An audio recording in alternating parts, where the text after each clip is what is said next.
जय हिंद दोस्तों। आज हम लोग बात करेंगे हाई कोर्ट्स मतलब उच्च न्यायालय। इससे पहले वीडियो में हमने सुप्रीम कोर्ट के बारे में बात की थी, तो आज हम लोग करेंगे हाई कोर्ट आर्टिकल 214। देखिए, जो भारत में जो न्यायपालिका है वो हमारी जो न्यायपालिका है वो 3 स्तर की है, 3 लेवल की है। एक supreme court, high court and district court. तो जो सुप्रीम कोर्ट है वो आर्टिकल 124 124 में आता है और हाई कोर्ट है वो आर्टिकल 214 214 में आता है।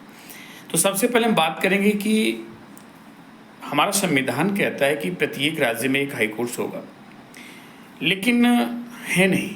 वर्तमान में अगर हम बात करें total number of high courts, तो प्रेजेंट टाइम में 25 हाई कोर्ट्स हैं पूरे भारत में, 25 उच्च न्यायालय हैं। आज हम लोग ये बात करेंगे कौन कौन से राज्यों में हाई कोर्ट्स हैं, कौन कौन से राज्यों में हाई कोर्ट्स नहीं हैं, और जिन राज्यों में हाई कोर्ट्स नहीं हैं तो वो किन हाई कोर्ट्स पर डिपेंड हैं। यहाँ से भी बहुत महत्वपूर्ण चीज़ें पूछी जाती हैं।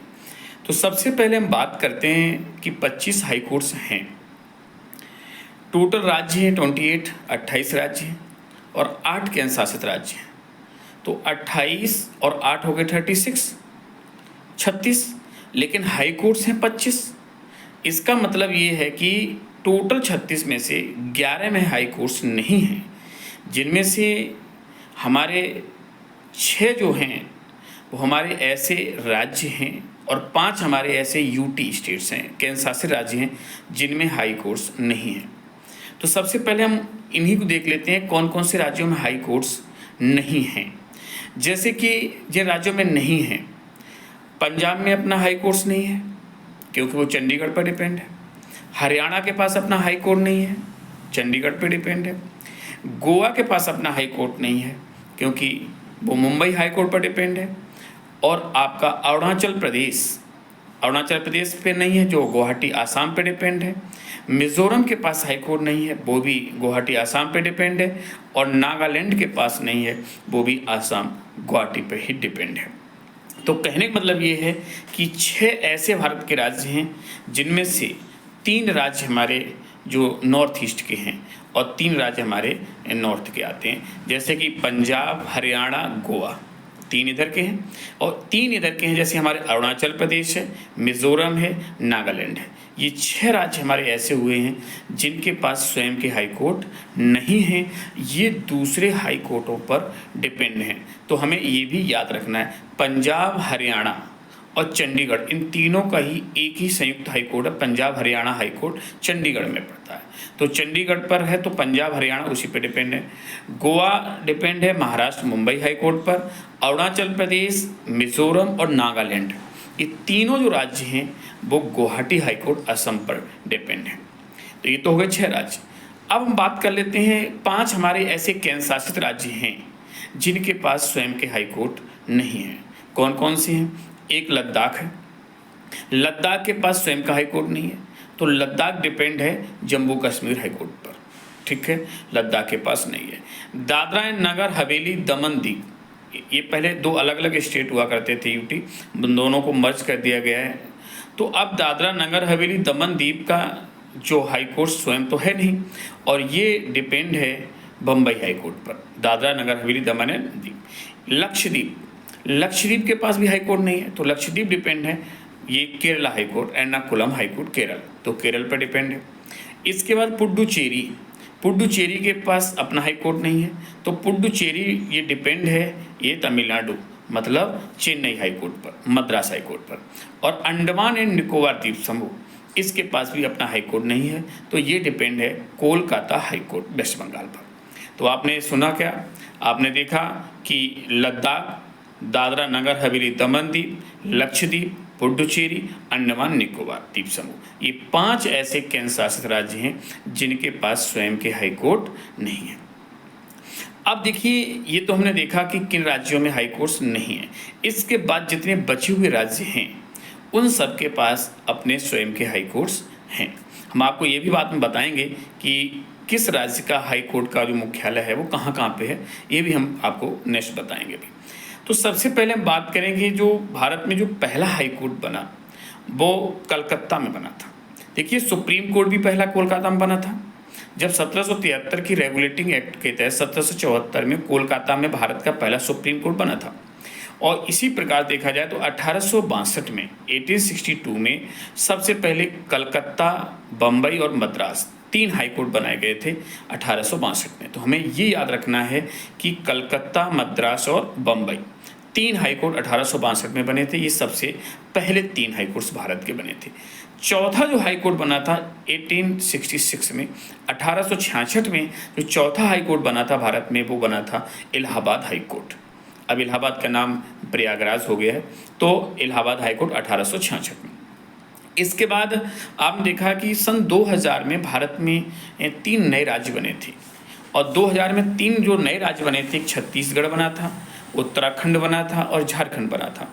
और 2000 में तो इनमें तीनों में नए अपने हाई कोर्ट्स भी बनाए गए। तो छत्तीसगढ़, झारखंड और उत्तराखंड, ये 2000 में नए हाई कोर्ट्स बने। इसके बाद 2013 में 3 और नए हाई कोर्ट बने थे नॉर्थ ईस्ट स्टेटों में। देखिए, 2013 से पहले हमारे 7 सिस्टर में जो 7 राज्य आते हैं, इन 7 राज्यों का एक ही हाई कोर्ट हुआ करता था, गुवाहाटी हाई कोर्ट आसाम में। लेकिन 2013 में त्रिपुरा, मेघालय और मणिपुर 3 नए राज्य बने। त्रिपुरा, मेघालय और मणिपुर, ये 3 नए राज्य बने 2013 में। तो इस प्रकार अब इन तीनों के अलग अलग हाई कोर्ट्स हो गए हैं। तो गुवाहाटी हाई कोर्ट्स के पास अब लोड कम हो गया है। तो 3 ही नए। इसके बाद 2019 में एक हाई कोर्ट और बना, जो सबसे लेटेस्ट हाई कोर्ट, 25वां हाई कोर्ट, भारत का सबसे नया हाई कोर्ट बना, अमरावती हाई कोर्ट। तो अमरावती हाई कोर्ट 2019 में बना, जो 25वां हाई कोर्ट है, सबसे लेटेस्ट हाई कोर्ट है। तो हमने ये देखे कि कहाँ कहाँ ये मेन हाई कोर्ट्स कब कब बने। तो ये हमने देखा ये सारे हाई कोर्ट्स। अब जैसे कि कहने का मतलब ये है कि जो हाई कोर्ट्स जिनके पास नहीं हैं वो हमने देख लिए, जिनके पास हैं वो तो आपको पता ही चल जाएगा इससे किसने है नहीं। अब जैसे कि हम बात करें कि हाई कोर्ट्स जो होते हैं, हमारा आर्टिकल 214 के तहत जो हाई कोर्ट्स की व्यवस्था की गई है। अब हाई कोर्ट्स के क्या काम होते हैं, हाई कोर्ट में जज कैसे बनते हैं, उनको भी थोड़ा सा हम लोग देख लेते हैं। सबसे पहले हाई कोर्ट्स में जो जज बनते हैं उनकी क्या योग्यता होती है।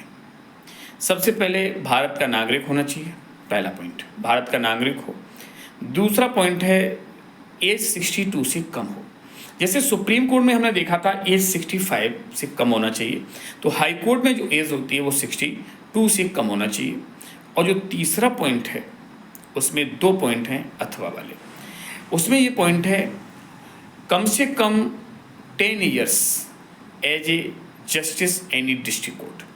किसी जिला न्यायालय में न्यायिक पद पर आपने 10 वर्ष तक कार्य किया हो, अथवा minimum 10 years as a advocate any high court in India. कम से कम 10 वर्ष तक आप भारत के किसी भी हाई कोर्ट में आप वकील रहे हो। तो कहने का मतलब ये है, पहला पॉइंट भारत का नागरिक हो, दूसरा पॉइंट 62 ईयर से कम हो, और तीसरा जो पॉइंट है उसमें 2 पॉइंट हैं, या तो 10 वर्ष तक जिला न्यायाधीश रहे हो और या फिर 10 वर्ष तक आप हाई कोर्ट में कम से कम आप वकील रहे हो। लेकिन इसमें एक पॉइंट, जैसे राष्ट्रपति के संज्ञान में कानून के अच्छे जानकार हों, ये सुप्रीम कोर्ट के जजों के लिए था, ये हाई कोर्ट के जजों के लिए नहीं आता, ये ध्यान देना है आपको पॉइंट। ये तो हो गई योग्यता। दूसरी चीज आती है नियुक्ति। तो high court justice appointed by president. देखिए, सुप्रीम कोर्ट के जजों की नियुक्ति भी राष्ट्रपति करते हैं और हाई कोर्ट के जजों की नियुक्ति भी राष्ट्रपति करते हैं। तो हाई कोर्ट के जजों की नियुक्ति भी राष्ट्रपति करेंगे। नियुक्ति हो गई। नियुक्ति के बाद हाई कोर्ट के जजों को होती शपथ, ओथ। अब यहाँ पर ध्यान रखना है कि हाई कोर्ट के जजों को शपथ कौन दिलाएगा। राष्ट्रपति ने नियुक्त कर दिया, राज्य में भेज दिया, तो उस राज्य का राज्यपाल, गवर्नर, हाई कोर्ट के जजों को शपथ दिलाता है। उस राज्य का राज्यपाल, गवर्नर शपथ दिला देगा। शपथ लेते ही हाई कोर्ट के जज अपनी 62 ईयर्स की एज तक के लिए पद धारण कर लेते हैं। यहाँ पर एक चीज़ जान लेना है कि जैसे हमारे राष्ट्रपति के लिए, उपराष्ट्रपति के लिए, प्रधानमंत्री के लिए या लोकसभा राज्यसभा मेंबर्स के लिए जो मिनिमम टाइम पीरियड होता है, जैसे 5 ईयर्स की, 5 साल के लिए पद धारण कर लेंगे। लेकिन ऐसा हाई कोर्ट सुप्रीम कोर्ट के जजों में नहीं होता।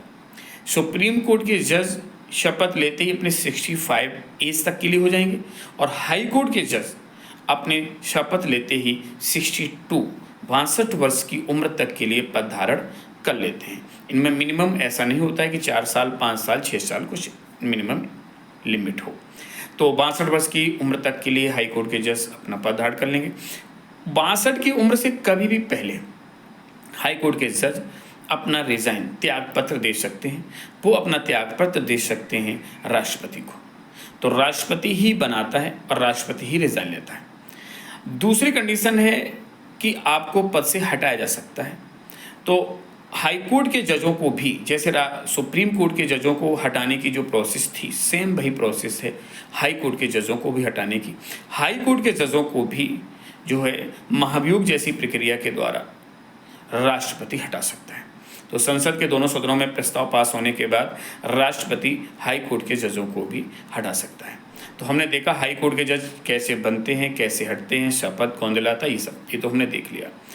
अब हाई कोर्ट के जजों का काम क्या होता है? देखिए, हाई कोर्ट में न्यायिक काम होता है। तो हाई कोर्ट में सामान्य केसों में तो डायरेक्ट लोग नहीं जाते हैं, लेकिन मौलिक अधिकारों के परिप्रेक्ष्य में डायरेक्ट जा सकते हैं। तो हाई कोर्ट जो भी न्यायिक क्षेत्र के अपने कार्य होते हैं, जो डिस्ट्रिक्ट कोर्ट के द्वारा भेजे जा रहे केस होते हैं या फिर सीधे मौलिक अधिकारों के परिप्रेक्ष्य में डायरेक्ट केस होते हैं, उनको हैंडल करते हैं।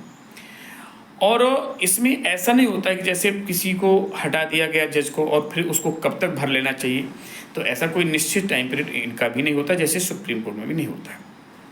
हाँ, तो बाकी हाई कोर्ट के जो जज होते हैं, इनकी सैलरी के बारे में अगर बात करें और पेंशन भत्ते के बारे में बात करें, तो हाई कोर्ट के जो जज हैं, इन्हें जो सैलरी मिलती है वो राज्य की संचित निधि से मिलती है, स्टेट कंसोलिडेशन फंड। राज्य की संचित निधि से इन्हें सैलरी मिलती है, लेकिन आफ्टर रिटायरमेंट के बाद जो इन्हें पेंशन भत्ता या जो भी अदर अनाउंसमेंट दिए जाते हैं, वो भारत की संचित निधि से दिए जाते हैं, क्योंकि इनकी नियुक्ति राष्ट्रपति करते हैं, राज्यों के लिए करते हैं। राज्यों में जब तक ये काम करते हैं तब तक ये सैलरी पाते हैं, और जैसे रिटायरमेंट होते हैं उसके बाद राज्य नहीं जानते हैं, फिर उसके बाद सेंट्रल से मिलता है। क्योंकि हाई कोर्ट के जो जज होते हैं वो एक राज्य से दूसरे राज्य में इनका ट्रांसफ़र भी होता रहता है। इनका कभी भी ट्रांसफ़र किया जा सकता है, एक राज्य में, 2 राज्यों में, कितने राज्यों में रह सकते हैं। तो इस प्रकार से जब वो रिटायरमेंट होंगे, जिस राज्य से रिटायरमेंट होंगे, तो वो पेंशन कैसे देगा, क्योंकि इसीलिए कहा जाता है कि जी राष्ट्रपति ने बनाया, सेंट्रल ने बनाया, तो आपको जो भी अनाउंसमेंट अदर भत्ते मिलेंगे वो सेंट्रल देगा आपको। तो ये तो हमने देखा। हाँ, वर्तमान में हाई कोर्ट के जजों की सैलरी है कितनी? देखिए, हाई कोर्ट के जो मुख्य न्यायाधीश हैं उनकी सैलरी है 2.5 लाख रुपये, 2,50,000 रुपये मंथली, और जो अन्य न्यायाधीश हैं उनकी सैलरी है 2,25,000 रुपये। जैसे सुप्रीम कोर्ट में हमने देखा था कि जो मुख्य न्यायाधीश था सुप्रीम कोर्ट का, उसकी सैलरी 2,80,000 रुपये और अन्य न्यायाधीश की सैलरी 2,50,000 रुपये। तो ये सैलरी का मैटर हो गया। अब जैसे हाई कोर्ट में के पास अधिकार क्या है? देखिए, मौलिक अधिकारों के परिप्रेक्ष्य में हाई कोर्ट के पास 5 प्रकार की रिट जारी करने का अधिकार है, जो सुप्रीम कोर्ट के पास भी था। तो हमने सुप्रीम कोर्ट वाले में बताया भी था 5 प्रकार की जो रिट हैं, वो बंदी प्रत्यक्षीकरण है, परमादेश है, प्रतिषेध है, उत्प्रेषण और अधिकार परीक्षा। ये 5 प्रकार की रिट जारी कर सकता है हाई कोर्ट भी। तो हाई कोर्ट के पास भी पावर होता है।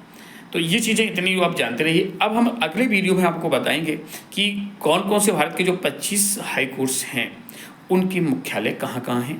ये भी कभी कभी पूछ लेता है। जय हिंद।